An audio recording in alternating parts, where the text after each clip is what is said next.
Donc on entame notre session sur en quoi l'éthique est-elle, doit-elle, peut-elle être résistante. Vous verrez qu'en fait les trois exposés que vous allez avoir restent autour finalement de la place des soignants. Et je voudrais en introduction peut-être nous interroger sur trois questions. Premièrement, est-ce que l'éthique peut être résistante ou est-ce qu'elle doit être résistante? On a vu depuis le début de la matinée qu'on est, à la suite de la crise, mais pas que, deux points essentiels qui interpellent nos questions éthiques actuellement, c'est finalement une nouvelle vulnérabilité, et on s'est aperçu que notre monde très élaboré de démocratie occidentale était beaucoup plus vulnérable qu'on ne l'imaginait.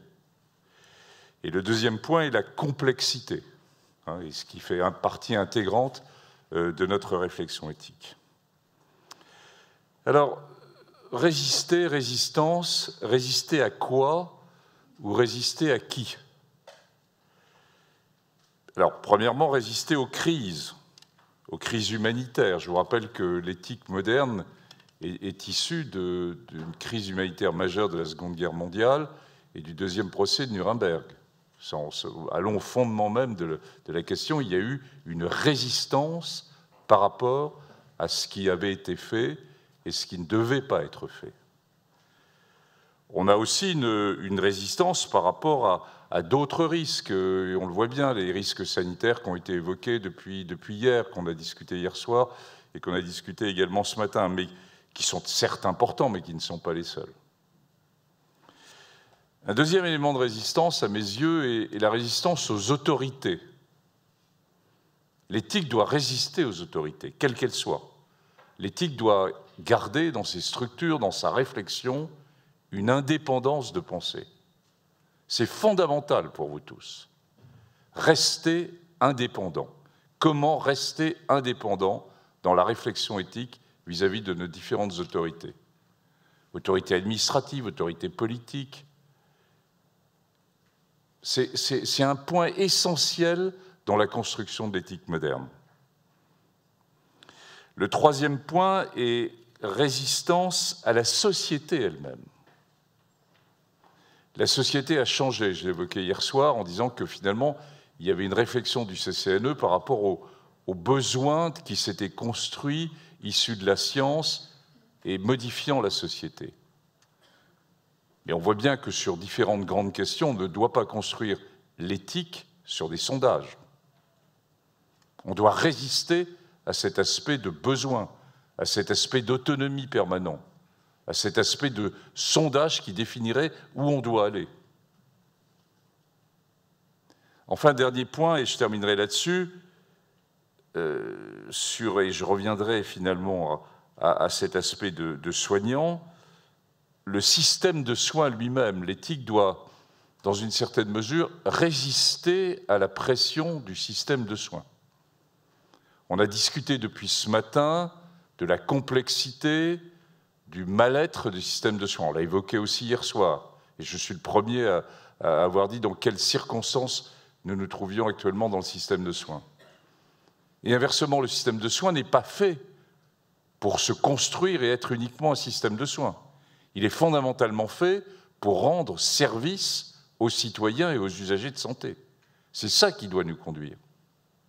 Et j'ai un tout petit peu peur que la réflexion éthique portée uniquement sur le système de soins lui-même ne passe pas suffisamment de temps sur ce que pensent les usagers et les citoyens.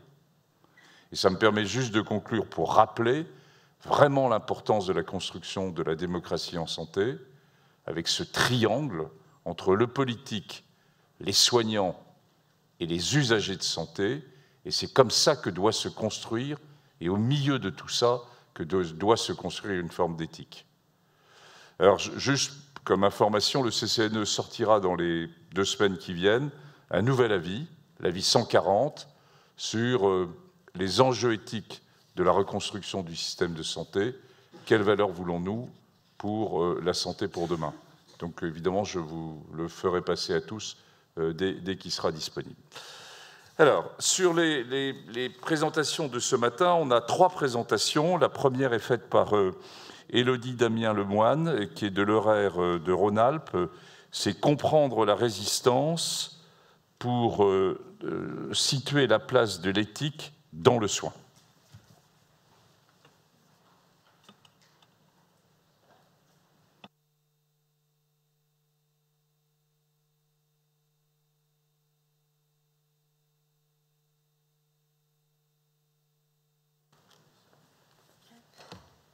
Bonjour à tous, merci pour cette introduction qui finalement introduit bien ce que je voulais vous proposer effectivement en une dizaine de minutes.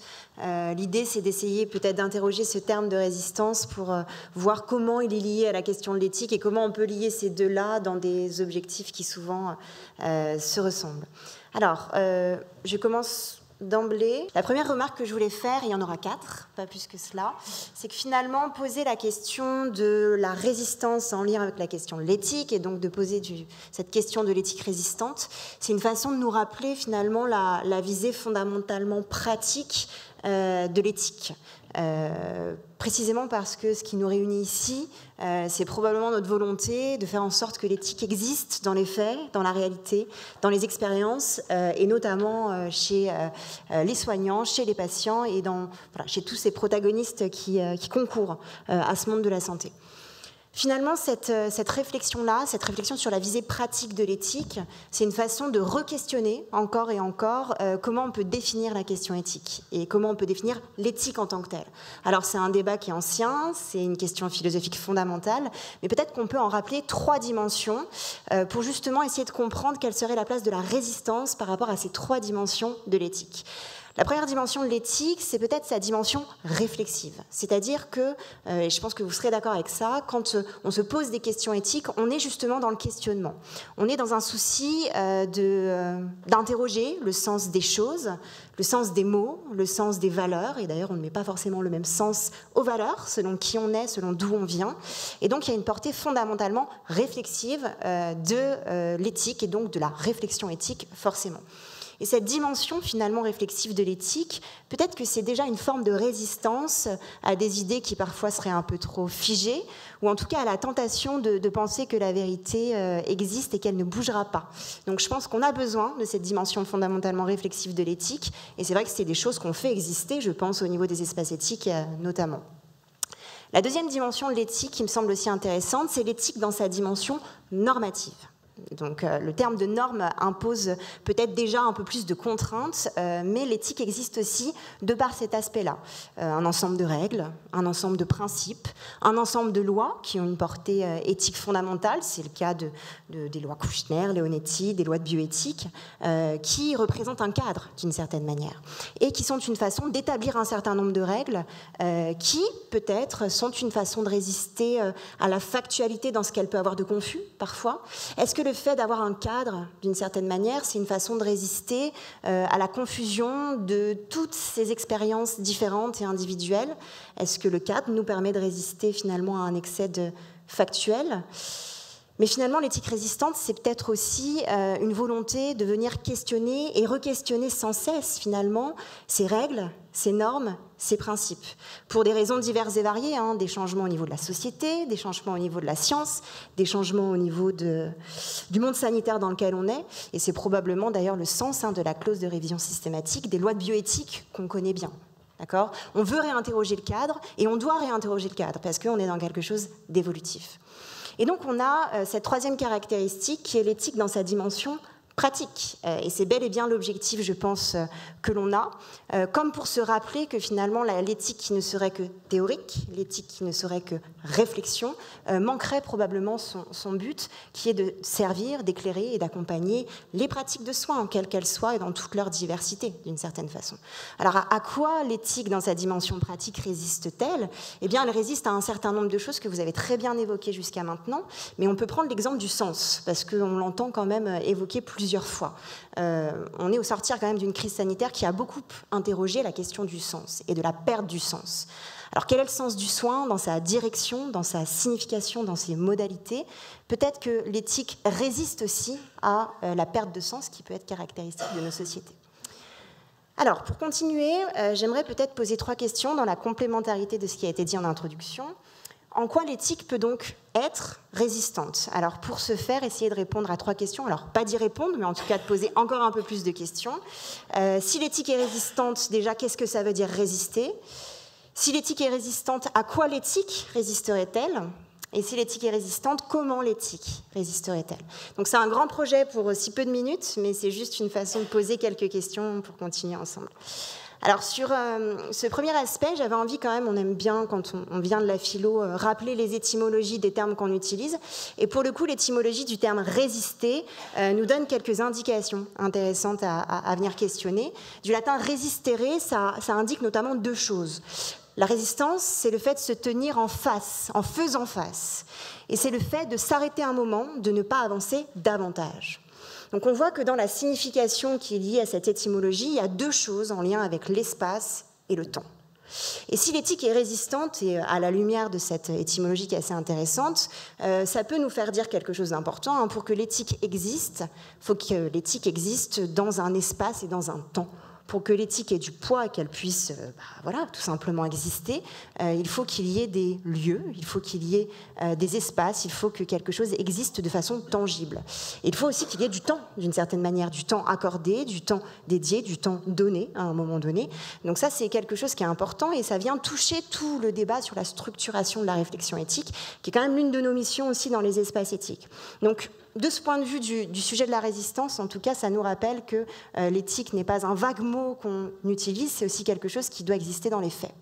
Par rapport à cette question des faits, je me suis interrogée aussi sur la portée performative du terme de résister. Vous savez, un énoncé performatif, c'est le fait que quand je dis quelque chose, je le fais automatiquement.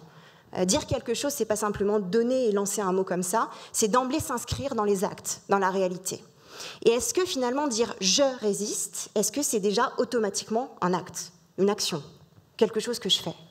Donc si on part du principe que l'éthique est résistante, ça veut dire qu'on va faire en sorte que l'éthique soit résistante. On va essayer de la faire exister dans la réalité. Alors par rapport à la deuxième question, à quoi l'éthique résisterait-elle? Une chose qui me semble importante à rappeler aussi, si la résistance c'est un temps d'arrêt, c'est quelque chose de l'ordre d'une force un peu contradictoire, un empêchement peut-être, il ne faut pas que cet empêchement soit stérile. Je pense que dans les représentations qu'il y a dans le domaine de l'éthique du soin, parfois on peut souffrir un peu de cette représentation-là, en disant l'éthique elle va nous mettre un stop à un moment donné, elle va nous empêcher d'avancer comme on aimerait. C'est le cas dans la recherche notamment. Donc je pense qu'il y a quelque chose à travailler autour du fait que si l'éthique est résistante, c'est pour quelque chose. Pour une finalité qu'on va éclairer ensemble, mais en tout cas, ce n'est pas pour rien, d'une certaine façon. À quoi l'éthique résisterait-elle? Alors, il y a plein de réponses qu'on pourrait donner, d'une certaine façon. Est-ce que la réflexion éthique, c'est une façon de résister à cette tentation d'objectivité, de surobjectivité dans la question du soin, dans l'accompagnement des personnes, dans ce qu'elles ont et de ce dont elles souffrent? Est-ce que c'est une résistance à la tentation de l'immédiateté des réponses et des actes dans le domaine du soin? Alors, je ne dis pas qu'il ne faut pas agir, je dis que peut-être que la réflexion éthique, elle peut s'immiscer dans un temps de réflexion nécessaire. Est-ce que c'est une tentation de résistance aux injonctions paradoxales? Et ça, je vous l'évoque parce que c'est quelque chose qui nous tenait à cœur dans l'équipe d'Auvergne-Rhône-Alpes. Probablement que oui, je pense que quand il y a quelque chose qui nous interroge sur l'incompatibilité de choses à faire, ça peut être une façon d'interroger. Mais peut-être que l'éthique ne doit pas résister à tout. Et là, je relève le terme de paradoxe, précisément parce que le soin et l'éthique doivent composer avec les paradoxes qui peuplent nos existences, et il y en a tout un tas. On peut prendre l'exemple de la morale en tant que telle, il y a des paradoxes dans la morale. On peut prendre l'exemple de la mort, on est en plein débat sur le sujet de la fin de vie, la question de la mort, c'est un paradoxe en tant que tel, et peut-être qu'il ne faut pas chercher à y résister et à le garder comme tel. Donc voilà, c'est une façon de se positionner sur ça. Et enfin, comment l'éthique résisterait-elle si on considère qu'elle est résistante? Je pense que la question peut se jouer dans la façon de savoir comment faire exister, d'une part, la réflexion éthique et surtout comment la faire durer. Ça, c'est quelque chose, finalement, dans les espaces éthiques qu'on questionne beaucoup. Des fois, on accompagne des mises en place de structures, de comités d'éthique, et parfois, on voit que le problème, c'est de faire en sorte que ça continue à exister, que les gens continuent à parler, à réfléchir d'un point de vue éthique. Donc, il y a vraiment un enjeu pour essayer de savoir comment, dans cette résistance qui caractériserait l'éthique, ça peut continuer à exister. D'accord ? Donc il y a un enjeu d'inscription dans la durée de la réflexion éthique. Et cette durée de la réflexion éthique, c'est une façon de faire en sorte que voilà, notre réflexion morale puisse continuer à exister.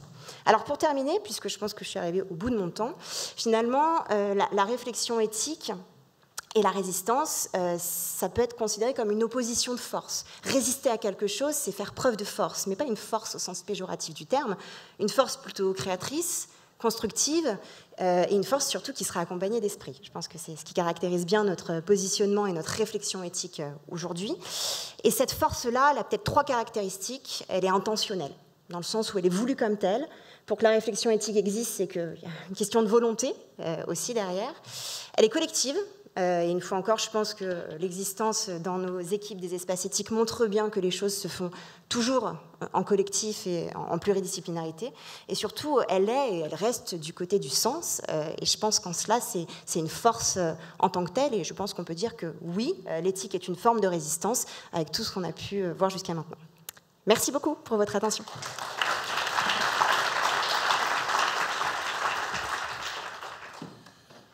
Merci beaucoup pour très, très bel exposé, je trouve. Un tout petit peu long, mais on avait le temps de vous laisser, puisque notre deuxième orateur sera absent pour cause de Covid, comme quoi cette 8e vague est toujours présente. La troisième présentation est faite par Béatrice Birmelet de l'horaire de Centre Val-de-Loire sur prendre soin entre sens et performance. Donc, plus de temps, toi aussi. Je n'ai pas chronométré le temps qu'il me fallait, mais j'essaie d'être dans les clous. En tout cas, un grand merci de me laisser présenter finalement cette réflexion qui est issue de plusieurs échanges que nous avons eus, en particulier dans un groupe soignants-soignés, où nous avons essayé d'approcher la performance et en se posant finalement la question de ce que c'est et comment ça intervient et interfère dans le sens. Je n'ai pas appuyé sur le bon bouton. Voilà. Alors, je vais aller peut-être très très vite sur le prendre soin, parce que le soin, c'est avec juste quelques éléments, c'est un soin pour un autre, pour une personne qui est en face du soignant, un soin adapté à sa demande par un soignant expérimenté, mais aussi une relation, une co-construction de quelque chose. Et il est absolument indispensable qu'il y ait du sens dans ce soin. En particulier, là, je parle du côté soignant, avec un soin bien fait, adapté, où on se sent finalement avoir fait quelque chose de bien, mais aussi une reconnaissance, un retour de la part de la personne, de la part de ses proches, de la part de l'institution. Et peut-être davantage insister sur la performance, parce que, effectivement, de par ces différents sens et étymologies, on arrive à la performance qui est une qualité de la personne, une personne performante, mais aussi de l'action et du résultat. Et on en vient à une personne performante qui a une action performante et un résultat performant. Et il s'agit finalement d'être performant, d'être bon tout le temps, en permanence. Le meilleur qui devient une obligation, et dans tous les domaines, à l'école, le sport, la vie quotidienne, le loisir, la vie sexuelle, le travail, partout il faut être performant, il faut être parmi les meilleurs, être rentable, efficace. Finalement, c'est ça, les conditions d'une vie réussie. Et il y a un très bel ouvrage qui est l'ouvrage de Sandel sur la tyrannie du mérite, où on va aussi dans ce sens-là. Finalement, il faut être absolument méritant, il faut être parmi les gagnants, parmi les meilleurs, tout simplement pour avoir une existence et une reconnaissance. Et dans le soin, finalement, il faut produire des soins et des traitements soumis à des exigences de pertinence, d'efficacité, d'efficience, que ce soit sur le plan coût, qualité, technique, dans tous les domaines, il faut être performant. Et du coup, je ne vais absolument pas remettre en cause la performance dans le soin, c'est absolument indispensable pour un soin de qualité, mais finalement, faire un soin de qualité performant, on va tomber dans une finalité qui sera en permanence l'excellence, mais aussi dans un processus, et finalement, on est dans un processus de performance qui existe pour lui-même.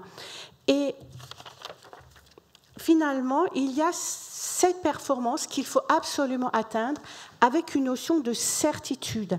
Or, l'optimisation dans l'accession à des résultats performants nécessite cette certitude et va utiliser le recours aux chiffres et permettre le calcul juste.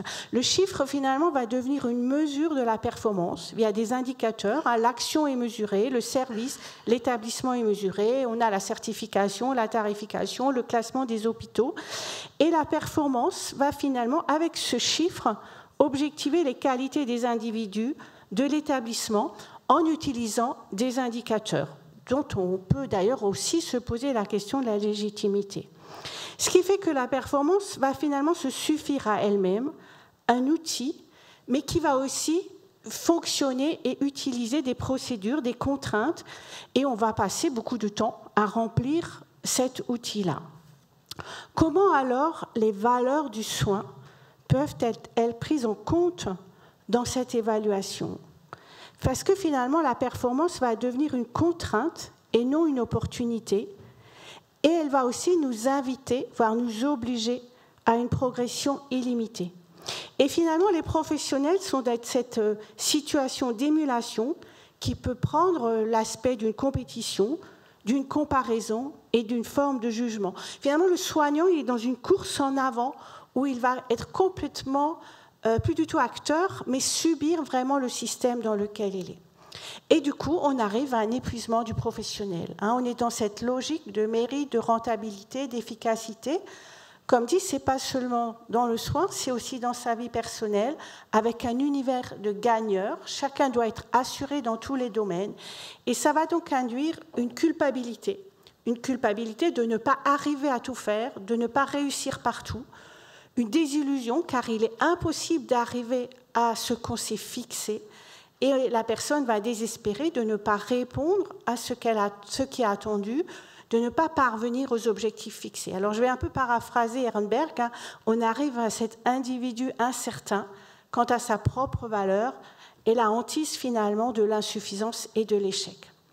Il y a des conséquences individuelles avec la souffrance psychique, la dépression, l'épuisement, le burn-out, la perte de l'estime de soi, un sentiment d'exclusion pour celui qui n'y arrive pas. Et on est vraiment dans ce culte de la performance. Et puis aussi la fatigue d'être soi. Et ça m'a beaucoup rappelé ce que M. Fiat disait hier. On est vraiment dans la mauvaise fatigue et la fatigue d'être soi. Et il y a des conséquences sociétales avec surtout une grande perte de solidarité. On n'est plus dans la relation à l'autre, à l'équipe, à l'institution. On n'a plus la visée finalement d'un bien commun. On a la visée d'un chiffre, mais plus d'un bien commun, un désintérêt de ce bien commun et du coup une perte de confiance à l'égard de tout, en particulier des acteurs, mais aussi de l'institution. Et du coup, je fais un peu la même hypothèse, en particulier qu'a faite Hélène, c'est qu'on a besoin de temps pour s'arrêter, pour réfléchir dans un système qui nous enferme. On a besoin d'une réflexion. Qu'est-ce qui est premier? Qu'est-ce qui est important? Et là, il s'agit vraiment d'arriver à concilier ce besoin de performance qu'on a besoin, c'est essentiel dans le soin, et pour la personne vulnérable, mais aussi un professionnel bien portant, trouvant sens dans ce qu'il fait, ayant de l'estime pour soi, et un système de santé performant. Donc, quelque chose à concilier, mais inconciliable. Et je fais aussi le pari que c'est la réflexion qui va nous permettre d'avancer, la réflexion sur la pertinence, sur les limites, dans le soin qui est fait, dans le technique, dans les qualités qui est absolument indispensable, dans un coût adapté. Et donc justement la réflexion éthique, tout d'abord sur le sens de ce qui est fait. Est-ce qu'on fait parce qu'on sait faire? Quel est le soin qui doit être fait? Quelle est la technique qui doit être mise en place? C'est tellement plus facile de faire que de ne pas faire. Ça demande beaucoup moins de temps de faire un acte technique que de dire c'est peut-être pas raisonnable de faire. Pourtant, c'est une réflexion obligatoire. Aussi, qu'est-ce qui doit être absolument fait pour la certification? Les objectifs, les barres sont très hautes. Et je vous rappelle qu'il y a maintenant, dans les recommandations de la HAS de la semaine dernière, il y a aussi un item sur justement la réflexion éthique dans les établissements. On va donc là aussi mettre une croix Jusqu'où est-ce qu'il faut aller dans ce qu'on doit faire? Et peut-on limiter le coût? Et où peut-on limiter le coût? Et cela peut se faire aussi de manière indispensable en équipe pluridisciplinaire, donc en délibération. Qu'est-ce qu'une action juste?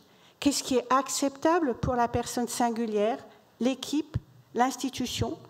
Une réflexion sur une approche globale. Si on veut, par exemple, relativiser ce à quoi on veut arriver sur un indicateur, on ne peut pas le faire tout seul. Il faut le faire en collectif, il faut le faire de manière réfléchie, de manière délibérée. Et du coup, en conclusion, je voudrais dire que nous n'avons pas, à mon avis, en tout cas, pas toujours, ou plus les moyens de toutes nos ambitions et de tout ce qui est possible. Faire tout ce qui est techniquement possible avec une évaluation de qualité exceptionnelle au moindre coût est juste pas raisonnable et fait oublier la personne. Et il nous appartient vraiment de réfléchir à la barre qui peut être atteinte par un soignant qui ne s'épuise pas, ne culpabilise pas de ne pas y arriver. Et du coup, pour reprendre ce que M. Delfraissy vous avait dit hier aussi, que le soignant retrouve les valeurs qui sont importantes pour lui. Et du coup, trouver ce compromis entre une performance telle qu'elle pourrait être, mais aussi le soin à une personne singulière, un soignant satisfait à sa bonne place, trouvant sens de ce qu'il fait, et un système de santé équitable. Et cet équilibre entre ce qui est fait et vécu, la conversion en chiffres, est indispensable quelque part, mais je crois qu'il faut mettre la barre à un niveau qui est raisonnable et qui est quelque part atteignable. Parce que si on est toujours devant une barre inatteignable, on va abandonner, on va baisser les bras. Et du coup, ça ne peut se faire qu'en le posant ensemble, ce qui est juste, adapté, acceptable, qui redonne sens à ce qui est fait. Il faut poser les limites. Ça, je crois que c'est vraiment quelque chose qu'on ne sait pas faire, qu'on a désappris à faire, qui semble important de réapprendre à faire. Et puis, quelque part, rester acteur. Rester acteur de ce qu'on fait, là où on est, pour ne pas être tout le temps dans l'impression de tout subir et de complètement se noyer. Et pour répondre à la toute première question que vous avez posée, moi, je pense que la réflexion éthique doit nous aider à être résistants. Je crois qu'il faut vraiment, grâce à cette réflexion, pouvoir se poser en disant, là, il faut qu'on se réfléchisse ensemble parce qu'on ne peut pas y arriver. Comment le poser, comment le réfléchir, ce qui est atteignable. Et d'autres fois, il faut effectivement faire ce qu'il y a à faire. Mais cette réflexion doit nous aider à être résistants, avec aussi, comme ça a été dit par M. Zigard ce matin, avec des épisodes où on est vraiment résistant et des épisodes où on est plus vulnérable, peut-être dans le subi, mais qu'on ait le droit, le devoir aussi de réfléchir et de se poser les questions. Merci beaucoup. Des questions, des commentaires pour nos présentatrices ou de façon plus globale? Voilà, il y en a une. Par rapport aux deux interventions qui étaient extrêmement intéressantes, depuis hier soir, on présente finalement l'acte de résistance comme un acte éthique. Et moi, je voudrais poser la question à l'ensemble et aux deux intervenantes qui viennent de parler. N'y a-t-il pas un acte éthique dans la désertion, dans l'abandon? Quand je vois ces jeunes Russes qui désertent leur pays pour ne pas partir à la guerre, il y a une véritable décision qui est prise. Quand le système de santé ne nous convient plus, partir à regret, laisser ses patients pour un médecin généraliste qui ferme son cabinet parce qu'il n'en peut plus, etc. Est-ce qu'il n'y a pas une réhabilitation de l'abandon et de la désertion?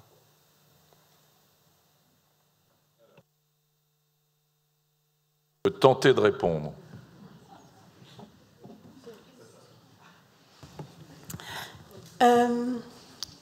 Moi, j'aurais tendance à dire non, parce que je crois qu'il y a des choses faisables.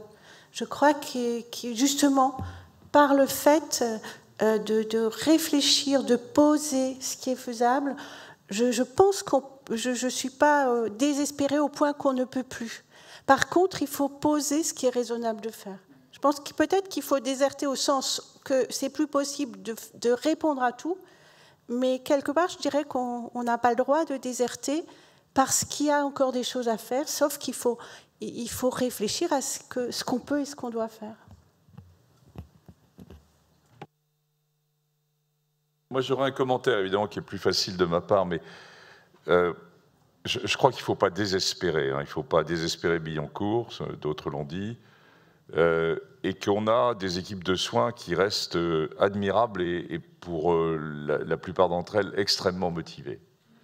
Mais qu'on est dans une situation difficile, délicate, où on l'évoquait hier soir, la notion du temps de dialogue, d'humanité entre à la fois les soignants, entre les soignants et les patients, est un élément qui a été négligé. Dans ce que tu évoquais, Béatrice, sur la notion de quantification, c'est une vraie question. Est-ce qu'il ne faut pas rentrer dans la quantification de ce temps, hein, dans la construction maintenant, et en faire un moment important, puisque je ne sais pas si on échappera à une forme de quantification, finalement, puisque la norme est quand même quelque chose de maintenant très installé. Et finalement, il faut faire rentrer dans la norme ce temps d'humanité. Hein. C'est complexe, mais on peut probablement y arriver. Bon. Et si on est en force sur ce sujet-là, je pense que on peut l'imposer, je dirais. Hein. Une fois de plus, on est à un moment donné où on est dans un rapport de force. Hein. Je le sens vraiment comme tel. On n'est pas dans une éthique, je dirais, de cette vision purement de réflexion intellectuelle. On est là avec une reconstruction du système de soins et il faut qu'on impose, entre guillemets, un certain nombre d'idées, dont celle-là, dont la notion du temps et la notion du temps pour être plus humain.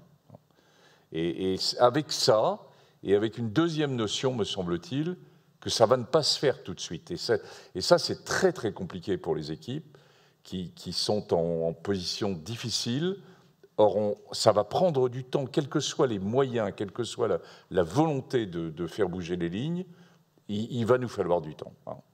Et ce n'est pas uniquement un problème français, une fois de plus, comme je l'ai dit hier soir, c'est un problème qui se pose également dans les grandes démocraties européennes, en Espagne, en Italie, en Allemagne. C'est-à-dire que la réflexion, elle peut être évidemment française, compte tenu de notre culture et de notre système de soins, mais elle doit s'appuyer aussi sur la vision étrangère, parce que pour faire bouger les politiques, le fait de dire que la question est la même en Allemagne est un élément, par exemple, qui est totalement essentiel. Jean-François, nous avons 3 questions et commentaires. Oui, voilà. Et moi, nous je commentais en attendant, mais allons-y sur les questions. Alors, en face, d'abord. Oui, merci. Moi, j'avais une réflexion, en fait, c'est est-ce que la résistance, ça peut s'apprendre? Parce que j'ai beaucoup apprécié votre détriative sur la notion de performance. Et nos facultés de médecine apprennent malheureusement cette notion de performance et inculquent à nos étudiants cette notion fondamentale. Par contre, difficile de leur apprendre peut-être justement à avoir cette réflexion éthique sur la notion de savoir résister à certaines injonctions. Et j'aimais beaucoup la notion d'objectifs. Nos objectifs pédagogiques ne sont-ils pas de rendre des objectifs atteignables ? Donc je lance cette réflexion, ça s'apprend peut-être, mais peut-être que nos universités ne sont pas encore tout à fait prêtes à enseigner à la fois ni l'éthique, ni la notion de résistance. Par rapport à cette question de savoir si la résistance s'apprend, ça rejoint peut-être la question de savoir si l'éthique s'apprend d'une certaine façon, notamment dans la diversité de ces dimensions. Et je pense que peut-être ce qui peut s'apprendre dans l'éthique et donc dans cette forme de résistance, c'est ce pas de côté, d'une certaine manière, se dire que oui, il y a un cadre institutionnel, juridique, éthique parfois d'une certaine manière, mais c'est pas interdit de venir le questionner. Alors bien évidemment, il y a un contexte de réalité. Est-ce que quand on est jeune professionnel, qu'on vient dans une structure, on se permet on ose et parfois c'est un peu le retour qu'on a des étudiants en disant bah, vous êtes gentils, vous nous apprenez toute cette réflexion-là, mais en réalité c'est dur en fait. C'est dur. Donc c'est vrai qu'il y a quand même cette idée de se dire, même si c'est dur, il faut garder, et il faut résister en se disant qu'il faut avoir cette dimension d'esprit. Et dès les premiers moments de formation, avec quand même cette sensibilité au contexte de réalité, et puis après, voilà, d'une action collective pour faire en sorte que la résistance puisse exister. Mais je pense que c'est une vraie question sur qu'est-ce qu'on peut apprendre dans l'éthique et donc dans la résistance. Alors, on avait juste une dernière question, peut-être qu'il y aura peu de commentaires après, parce qu'après, on va s'arrêter pour la pause déjeuner. Merci. Je me pose la question maintenant de... alors je reviens sur les interventions précédentes et sur prendre le soin prendre soin des soignants, prendre soin des personnes vulnérables. Et j'ai peur plus tard de tomber dans un dilemme du choix, de l'éthique du choix entre à qui et on va devoir accorder la priorité de la bienveillance. Alors je veux dire par là que les soignants aujourd'hui sont des personnes qui ont changé sociétalement, avec des contraintes sociétales beaucoup plus fortes que ne serait-ce qu'il y a 10 ans, et qui viennent avec un peu des exigences dans la qualité de vie au travail. Et puis, en face, il y a des gens qui sont vulnérables, qui ont besoin d'être soignés, et qui, eux aussi, viennent avec des exigences. Donc, voilà, c'est une question, j'espère que je n'aurai jamais à y répondre, que je pourrai toujours, en tout cas, ne pas être obligé d'être devant ce choix-là, mais je me demande si un jour, il ne va pas m'arriver. On va terminer cette session. Juste un commentaire, oui. Jusqu'à maintenant, la France n'a pas fait de choix. Et nous n'avons pas souhaité, notre société n'a pas souhaité faire de choix. Contrairement à d'autres pays, par exemple, comme UK, hein, qui a fait des choix depuis des années. Je reste, moi, persuadé que nous avons une vision d'égalité, fraternité, etc., qui doit nous pousser à continuer à essayer d'éviter ce choix. Qu'un des risques actuels est de rester uniquement sur une réflexion autour des soignants, alors que la réflexion doit être les soignants pour un système de soins qui est fait pour nos citoyens, et donc de tenir compte de la vie des citoyens et des usagers de santé. Et c'est là, me semble-t-il, où cette éthique de terrain, cette éthique des territoires que vous portez est essentielle pour faire remonter ces enjeux. Et puis, sur la question, très bonne question qui était posée, faut-il résister dans le silence comme les résistants, faut-il résister de façon officielle? J'ai relu récemment, à l'occasion de réflexions que j'ai sur la relation entre science et politique, j'ai relu un superbe bouquin très disruptif, hein, de Michel Foucault, qui s'appelle « Défendre la société ». Il faut défendre la société. Il est très disruptif. Mais si vous avez un peu de temps, il faut vous y plonger. Hein, et vous verrez qu'un certain nombre de grandes questions ont déjà été mises sur la table et elles sont très lumineuses, même si les réponses apportées sont totalement disruptives. Merci à tous.